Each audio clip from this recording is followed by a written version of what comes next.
Selamat datang di channel Aprotek, channel edukasi perpajakan di mana kita bisa belajar dan ngomongin semua tentang pajak dengan santai dan asik. Masih dalam pembahasan konteks, setelah sebelumnya kita bahas mengenai proses bisnis registrasi, pembayaran pajak, surat pemberitahuan proses bisnis lain perpajakan, proses bisnis taxpayer account management, dan penagihan pajak. Kali ini kita akan membahas mengenai proses bisnis penegakan hukum, pemeriksaan, bukti, permulaan terbuka. Sebelumnya, mungkin disclaimer dulu untuk pembahasan di slide ini. Materi ini digunakan untuk pembelajaran mengenai sistem Cortex yang akan diimplementasikan oleh Direktorat Jenderal Pajak. Informasi yang disampaikan pada slide ini dapat berubah sesuai dengan perkembangan ketentuan perpajakan terbaru dan proses pengembangan sistem. Oke, kita langsung aja lanjutin pembahasannya.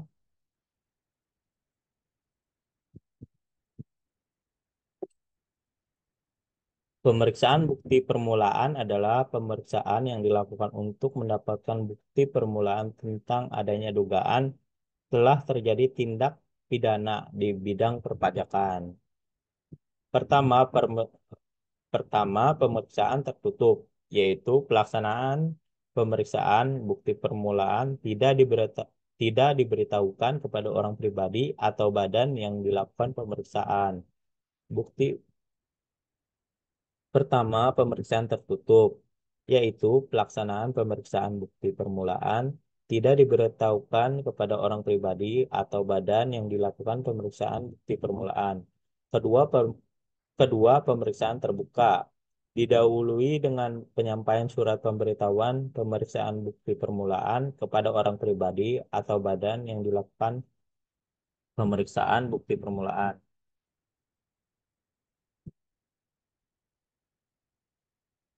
Saat pemeriksaan bukti permulaan terbuka, wajib pajak tidak dapat membetulkan SPT atas jenis pajak dan periode yang dilakukan pemeriksaan bukti pemeriksaan terbuka. Jangka waktu pemeriksaan paling lama itu 12 bulan terhitung sejak tanggal penyampaian surat pemberitahuan pemeriksaan bukti permulaan dengan opsi perpanjangan pemeriksaan sampai dengan 12 bulan terhitung sejak berakhirnya jangka waktu pemeriksaan bukti permulaan. Saat pemeriksaan bukti permulaan tertutup, wajib pajak tetap dapat melakukan pembetulan surat pemberitahuan atas jenis pajak dan periode yang dilakukan pemeriksaan bukti pemeriksaan tertutup.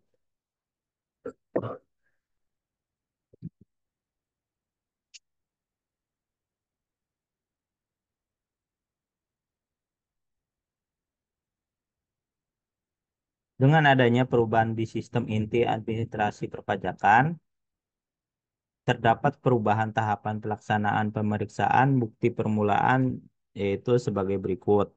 Pertama, penyampaian SPEMB disampaikan secara langsung. Dalam hal tidak dapat disampaikan secara langsung, dapat disampaikan melalui pos, jasa ekspedisi atau jasa kurir yang dengan bukti pengiriman surat faksimil secara elektronik.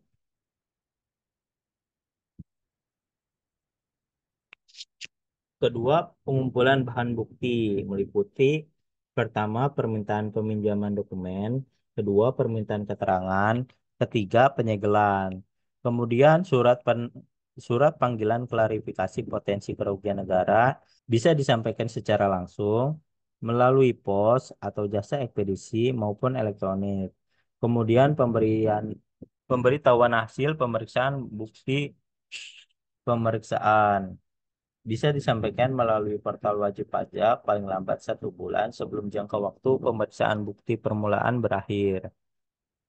Nah, selanjutnya SPEMB tindak lanjut bukti pemeriksaan dapat disampaikan melalui portal wajib pajak. Keenam, SPEMB perubahan tindak lanjut dapat disampaikan melalui portal wajib pajak apabila WP menyampaikan pengungkapan ketidakbenaran perbuatan setelah penerbitan SPMB, tindak lanjut Bukper. Lalu terakhir pengembalian dokumen,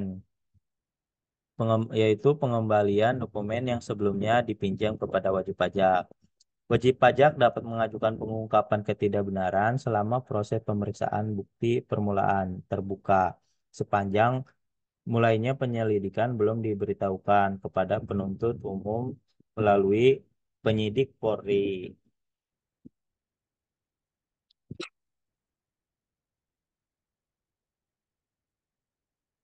Pada kondisi saat ini, pemeriksaan bukti permulaan terbuka belum memiliki fitur khusus di DJP online, sehingga tidak dapat diakses secara online. Beberapa fitur yang tidak tersedia di kondisi saat ini yaitu korespondensi dilakukan secara manual.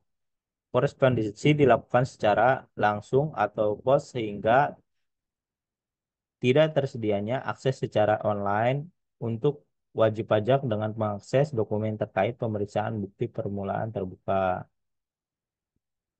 Kemudian belum ada notifikasi. Wajib pajak tidak mendapat notifikasi apabila sedang dilakukan pemeriksaan bukti permulaan terbuka. Selanjutnya tidak bisa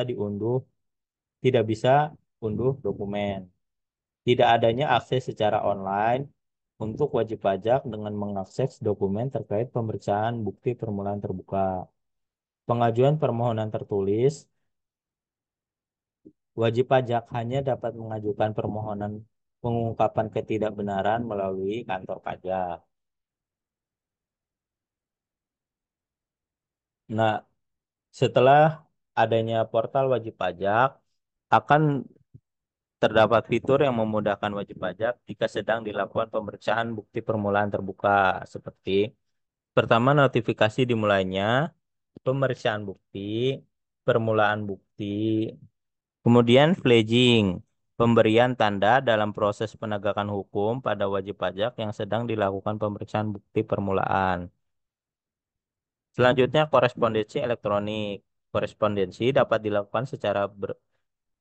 dilakukan berbagai kanal, secara langsung, pos, atau elektronik. Eh, Di antaranya portal wajib pajak atau email. PP dapat mengunduh dokumen yang disampaikan melalui portal wajib pajak. Selanjutnya, pengungkapan ketidakbenaran. Pengajuan pengungkapan ketidakbenaran oleh wajib pajak bisa melalui portal wajib pajak.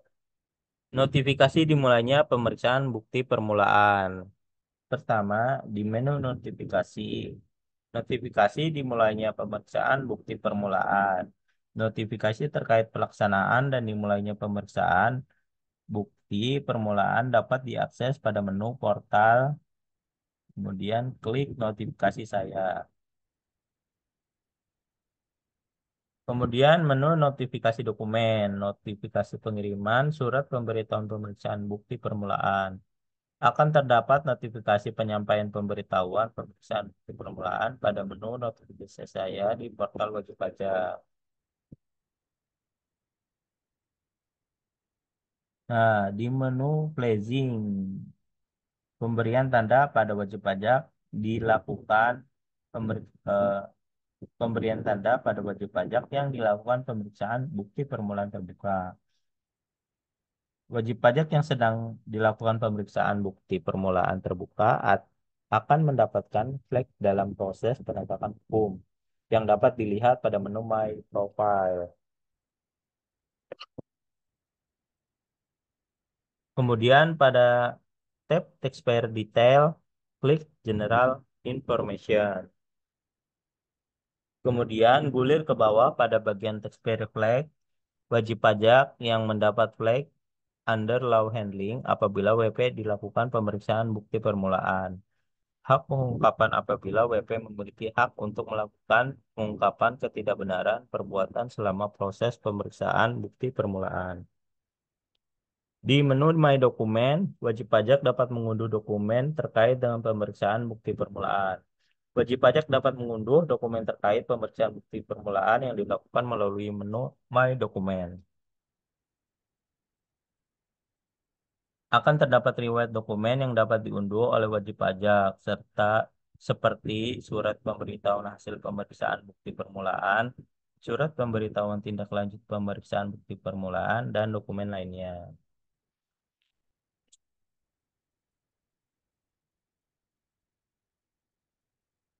Menu pengungkapan ketidakbenaran itu pengajuan pengungkapan ketidakbenaran oleh wajib pajak melalui portal wajib pajak. Layanan ini dapat diakses pada portal wajib pajak di menu Tax Return. Kemudian klik Disclosure of Incorrection. Setelah dibuka, akan ada tiga submenu yang dapat diakses pada menu Disclosure of Incorrectness, yaitu Not Submit, Disclosure, Disclosure Waiting for Payment, kemudian ada Submitted Disclosure.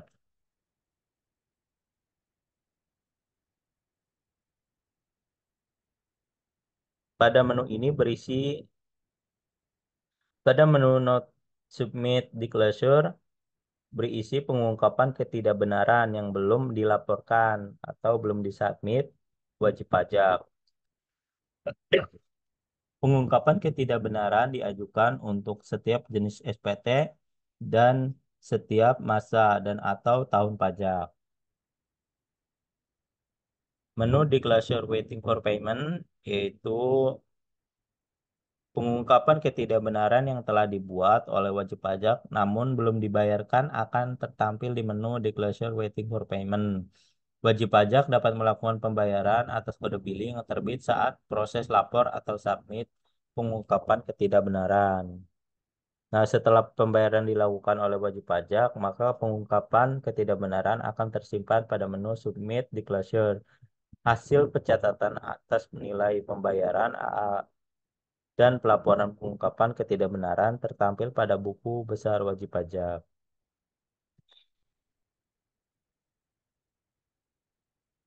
Demikian penjelasan melalui proses bisnis penegakan hukum, pemeriksaan bukti permulaan terbuka. Jika teman-teman mau menambahkan atau mengirimkan kritik dan saran, teman-teman bisa tulis di kolom komentar.